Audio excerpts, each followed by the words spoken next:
Welcome to Roadmap to Residency. Today we are tackling liver disease part 1, covering elevated liver enzymes, hepatitis, cirrhosis complications, and hepatorenal syndrome. These topics appear constantly on the Step 2 clinical knowledge exam, and knowing how to approach them systematically will earn you easy points. This video focuses on high-yield question stems and test-taking strategies, not memorizing every detail. For comprehensive learning, use First Aid and UWorld as your primary resources. Before we dive in, make sure to like this video, subscribe to our channel, and check out our expert tutors and residency advisors at roadmap2residency.com. Let us get started. By the end of this video, you will be able to systematically approach elevated liver enzymes using the Hepatocellular versus Cholestatic framework. You will recognize classic question stems for viral, alcoholic, and autoimmune hepatitis.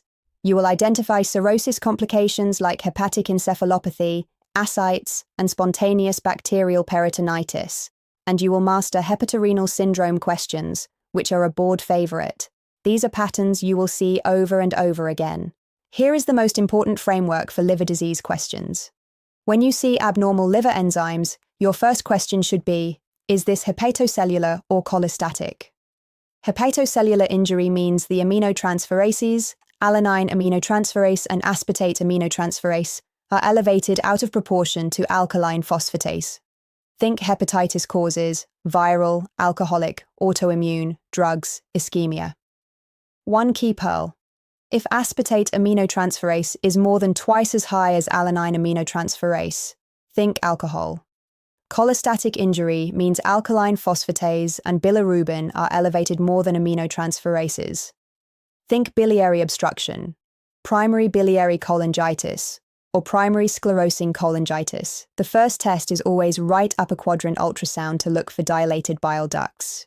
Buzzwords are your best friends on boards. When you see heavy alcohol use with aspartate aminotransferase to alanine aminotransferase ratio greater than 2, plus jaundice and fever, that is alcoholic hepatitis.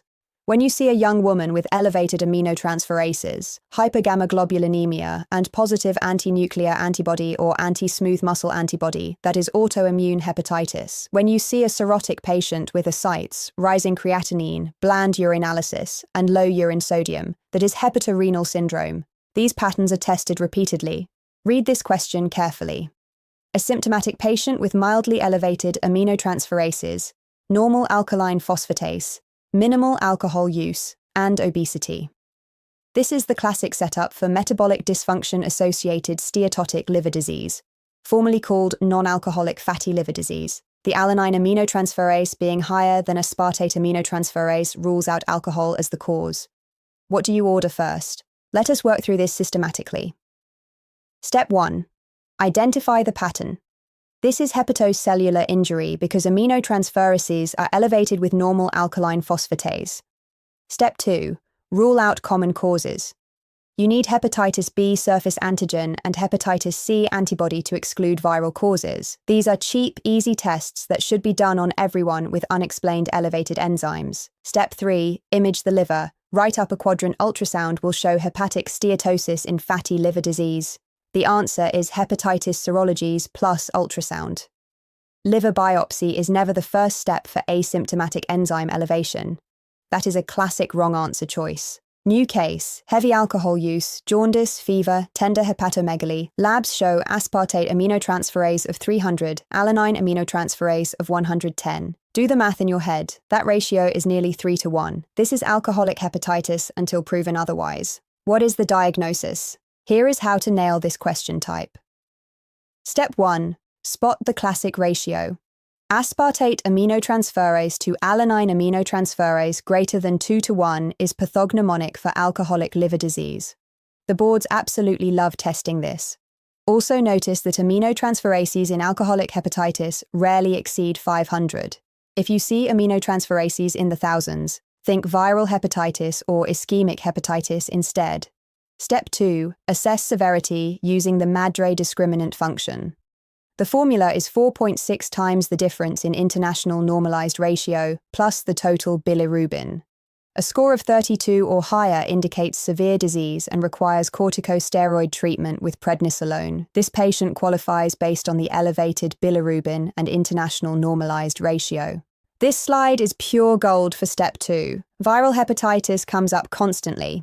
Hepatitis A is fecal oral, think travelers and outbreaks, no chronic state, just supportive care. Hepatitis B is sexual or blood transmission, check surface antigen for active infection, treat chronic cases with antivirals like tenofovir or entecavir.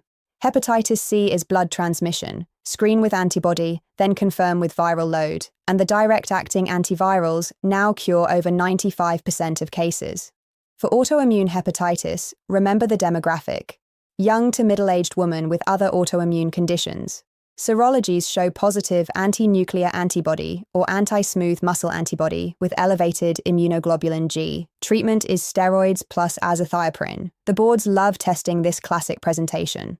New scenario: cirrhotic patient with confusion and asterixis, recent gastrointestinal bleed, elevated ammonia.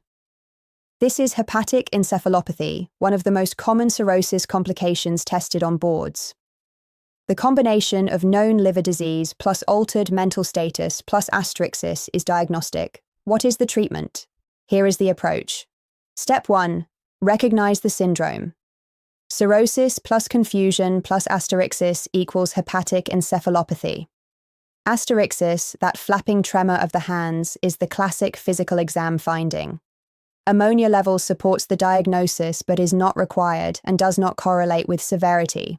Step 2. Identify the trigger. This patient had a gastrointestinal bleed, which is a major precipitant because blood in the gut gets converted to ammonia. Other common triggers include infection, constipation, sedatives, opioids, dehydration, and electrolyte abnormalities. Always look for and treat the underlying trigger. Step 3. Know the treatment. Lactulose is first-line therapy. You titrate to achieve 2 to 3 bowel movements per day. For recurrent episodes, add rifaximin as maintenance. The answer is lactulose. Next case: cirrhotic patient with increasing abdominal girth, lower extremity edema, shifting dullness, and fluid wave on exam. This is new-onset ascites. She is afebrile but symptomatic. What is the next step? This tests whether you know to always do a paracentesis before starting treatment. Let us work through this. Step 1. Confirm and classify the ascites. New or worsening ascites always requires diagnostic paracentesis. You must calculate the serum ascites albumin gradient by subtracting acidic fluid albumin from serum albumin. A gradient of 1.1 or higher confirms portal hypertension as the cause. This is a must-know calculation. Step 2. Rule out infection. Spontaneous bacterial peritonitis is diagnosed when acidic fluid has an absolute neutrophil count of 250 or more. Even afebrile patients need this ruled out. You cannot skip the paracentesis. Step 3. Know the treatment algorithm. First line is sodium restriction plus diuretics, specifically spironolactone and furosemide in a 100 to 40 mg ratio. For refractory cases, options include serial large volume paracentesis or transjugular intrahepatic portosystemic shunt. The correct answer is diagnostic paracentesis. Last case: cirrhotic patient with tense ascites, creatinine rising from 1.2 to 3.5, bland urinalysis with no protein or cells, urine sodium less than 10. Diuretics already held. This is the setup for hepatorenal syndrome. What do you do next? Here is how to approach hepatorenal syndrome questions. Step 1. Recognize the diagnostic criteria. You need cirrhosis with ascites, rising creatinine, bland urinalysis ruling out intrinsic kidney disease, low urine sodium showing the kidneys are avidly retaining sodium, and no improvement with diuretic withdrawal and volume challenge. This patient meets all criteria. Step 2. Apply the treatment algorithm. First, stop all diuretics and nephrotoxins. Then give an albumin challenge at 1 gram per kilogram for 2 days. If creatinine does not improve, this confirms hepatorenal syndrome. Next, start vasoconstrictors such as terlipressin, norepinephrine, or the combination of midodrine plus octreotide, along with continued albumin. The definitive treatment is liver transplantation. The correct answer is intravenous albumin challenge. And that wraps up Liver Disease Part 1.